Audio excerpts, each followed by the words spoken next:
Were people a few decades ago really able to afford a house, a car and 2 kids on a single income? I would say in the 40s, 50s, 60s, and early 70s. Yes, it was really common. In the late 70s it started to change and has been getting tougher ever since to do it that way. It is mostly out of reach for the average wage earner to accomplish this. But not in all areas of the country, just most of them. There are a lot of great posts in this thread about how expectations have changed as well. i.e., what is needed to live versus what was needed back then. Boomer here. After World War II, much of the industrialized planet was a smoking ruin. If you wanted raw steel, a locomotive, a diesel engine, or a paper cup, you most likely went to the US. By the time my class graduated, 68 feet, any chinless fool could dine out for decades on high-pay, low-skill jobs. Yep. 2 cars, motorcycle, a boat, education for the chinless brats, and vacations to the shore for the entire chinless family. It was our God-given reward for being wonderful, and white and Christian. Then, Japan rebuilt, Germany rebuilt, China industrialized, repeat everywhere. Our wonderfulness was no longer enough to save the unskilled worker, and across the horizon these jobs absconded. Meantime, we're all listening to propaganda that it's all S fault. Fill in your favorite hate object. Turns out, God's a capitalist who knew? This is not a complaint. God maximizes profit and minimizes cost every time. The meek and unskilled? They don't inherit the earth. They inherit the dirt. Sure, but a lot of people were homeless and lived on the trains. And minorities lived in oppressive slums where they were exploited for dirt cheap labor. And housewives had to work almost 24/7. And there were tariffs keeping most manufacturing in the country where the products were sold. And there were a lot fewer people. Oh, and businesses paid more because they had to support a person's whole family with one income. Because that was the social norm. Yes, but there is a hidden caveat people fail to mention. 1. Homes were generally smaller. 2. Cars weren't as good. 3. Quality of life expenses like, say, cable TV, didn't necessarily exist yet. Salaries have gone down respectively compared to then. But there's also a lot of rose-colored glasses being worn looking at those eras. Yes. But Mom cooked all day every day from scratch. They never ate out. Mom likely sewed and repurposed clothing. Kids got 1 or 2 gifts on birthdays. Hand-me-down clothing was the norm. Health insurance was 100% paid by employer. Vacations were to grandma's house.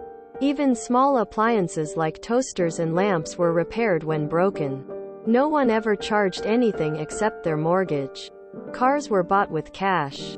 And we didn't have streaming, phone subscriptions, or the urge to buy new phones or upgrade anything. Just because. You used things until they wore out and then you repaired them. And the homes were far smaller and with only 1 bathroom. I can clearly remember when 2 bathrooms or more than 3 bedrooms meant you were rich. You really need to better define which decade you're talking about. Although apparently the median age for a Reddit user is 13. There are still plenty of us, oldies, 35 plus, who use it. So what's a few decades ago, to me? Maybe several decades ago to an older user. A few decades ago it was starting to get tight. But yes, back in the 50s to 70s, a household could generally afford a house and 2 cars on one white-collar worker salary. The late 80s and 90s is when real estate started going way up in cost also. If you look at wages the right way, the rate of inflation has outpaced the rate of wage increases. Wages have actually declined in the last few decades. There are some really great answers here. And it does beg the question. Could you live on one income now, if you lived like I did growing up? So, no internet, no cell phone, or just a single phone for everyone. No subscriptions, no cable, just a TV antenna. One car, small, maybe one KSQFT. Home. No eating out except for special occasions. Only buying clothes as needed. And no designer brands. Walmart would be your shopping place of choice. Fix things that broke or go without. Unless you saved up money to replace. The biggest strains on most modern people's budgets are housing, cars, health insurance, and student loans. In the past, there were a lot of new-built small homes that could be affordable for single-income families. Back in the 40s and 50s, the GI Bill helped a lot of families get into these new homes. As the decades went by, new homes started getting larger and less affordable. But the real problem started when certain areas started to die off and everyone flocked to big cities for jobs. Between high demand, restrictive zoning laws, and bureaucratic red tape, not enough housing is being built, and the housing that does get built is in the more expensive sectors of the market.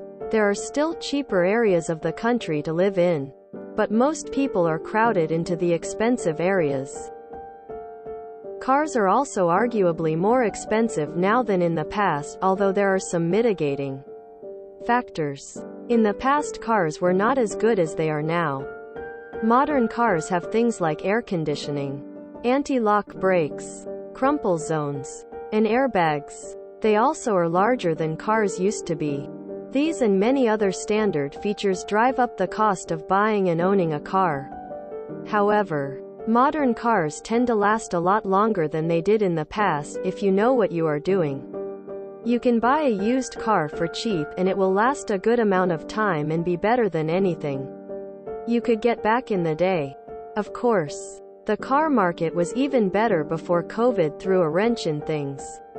Health insurance is generally a lot more expensive than it was in the past. There are a lot of factors that play into that. One major factor is that medicine is much more advanced and regulated now. That means more expensive equipment in hospitals and more time-consuming paperwork in order to avoid lawsuits. Another factor is that pricing isn't transparent and insurance companies often incentivize the use of more expensive options. And then, of course, we have student loans.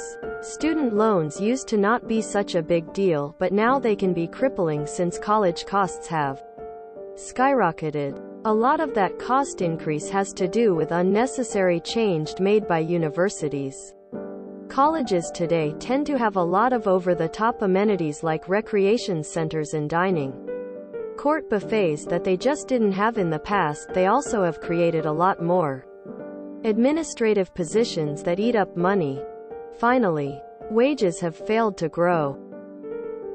This has been due, at least partly, to globalization. Most companies who hire Americans have to compete with companies that hire from countries with cheaper labor. If you can find a workaround for the 4 major expenses I mentioned, then you can still support a family on a single average income today.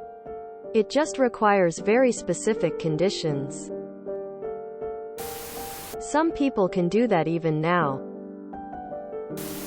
Absolutely. Back then people lived within their means. Credit cards were nearly non-existent. A trip to the doctor had a $5 copay. Most factory and skilled jobs were unionized.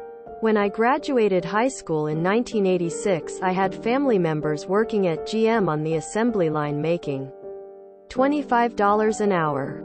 That's like earning $60 an hour in today's money.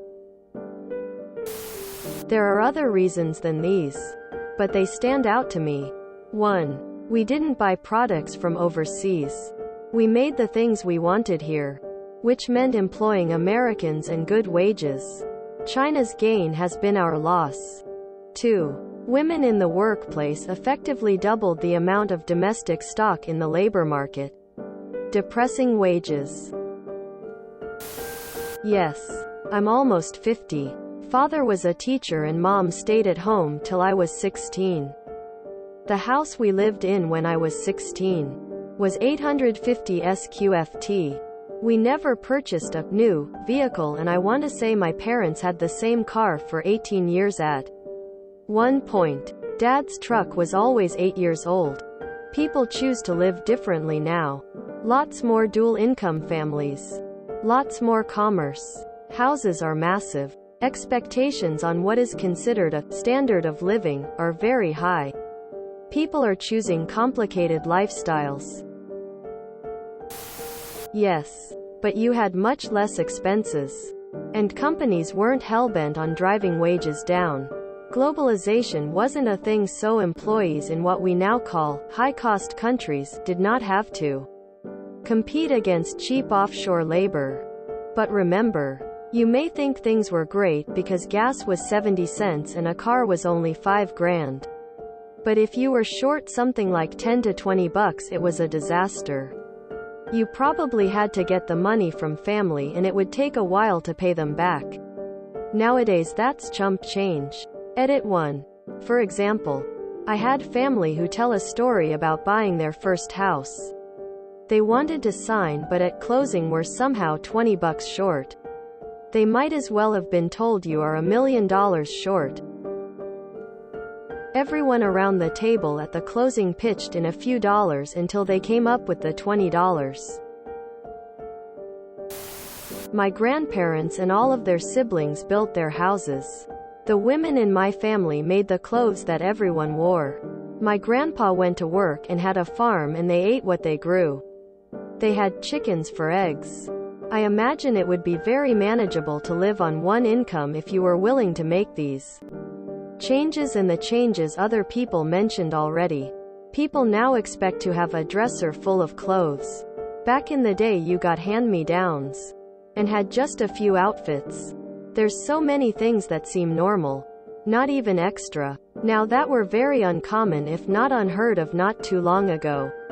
I think there was less competition for jobs back then. Most people who wanted to make a living wage could. Now you have to get an expensive degree or compete with 100 other applicants.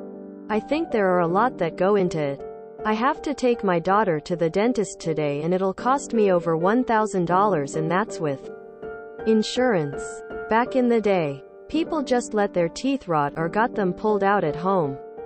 Yes, I have to work and so does me so, but at least we can afford this.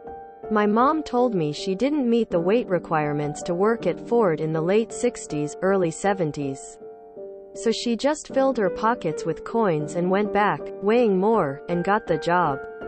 I've heard of other family members doing similar things, faking this or that, to get their lifelong job, and it just seems unlikely to work nowadays. Yup. Seems like a dream, huh? Sucks. Depends on the job. Tons of people could, but far from everyone. More jobs were middle class back then. But you still had to have one of those middle class jobs to do this.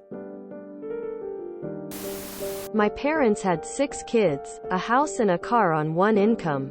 Then the 80s came and fed everything up. Yes, with caveats. If you enjoyed this video, please check out our playlists full of similar content. Epicaricast is like doom scrolling for your ears. Please like, share, and subscribe.